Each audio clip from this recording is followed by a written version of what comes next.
Praise lord everyone. చాలామంది శోధనలో పడిపోయి తప్పు చేసి సాతాను నన్ను శోధించాడు. అందుకే నేను ఈ తప్పు చేశానని చెప్పి అనేవారిగా ఉంటారండి. అది సాతాను శోధించడం కాదండి. మీ మైండ్ సరిగా లేక మీరు శోధనలో పడిపోయేవారిగా ఉంటారు. యేసు ప్రభు ఒక మాట అంటారు కదండీ! "పాతాళ లోకపు ద్వారములు మీ ఎదుట నిలువజాలవు. సాతాను శీఘ్రంగా మీ పాదాల కింద చితకదొక్కబడ్డాడు. అపవాదిని మీరు ఎదిరించుడి. అప్పుడు వాడు మీ ఎదుట నుండి పారిపోతాడని" చెప్పి యేసు ప్రభు చెప్తుంటే, వీళ్ళేమో సాతాను నన్ను శోధించాడు. అందుకే నేను ఈ తప్పు చేశాను. ఈ మాటలు అన్నాను. సాతాను నన్ను తాగేలాగా ప్రేరేపించాడు. నా ఉద్యోగం పోయేలాగా ప్రేరేపించాడు. నన్ను రోడ్డున పడేలాగా చేశాడు. ఈ గొడవలు పెట్టుకునేలాగా చేశాడని చెప్పి సాతాను పైన నేరాలు మోపేవారిగా ఉంటారు. సాతాను కాదండి. వీళ్ళ మైండ్ సరిగా లేక, వీళ్ళ ఆలోచన సరిగా లేక, వీళ్ళ హృదయం సరిగా లేక, వీళ్ళ బుద్ధి సరిగా లేక వీళ్ళు శోధనలో పడిపోయేవారిగా ఉంటారు.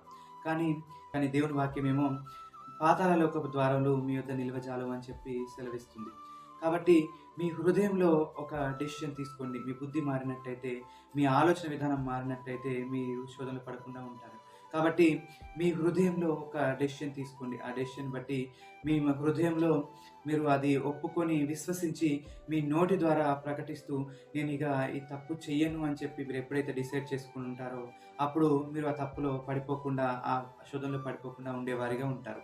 అట్టి కృప దేవుడు మనందరికీ దయచేయునుగాక. ఆమేన్. హల్లెలూయా.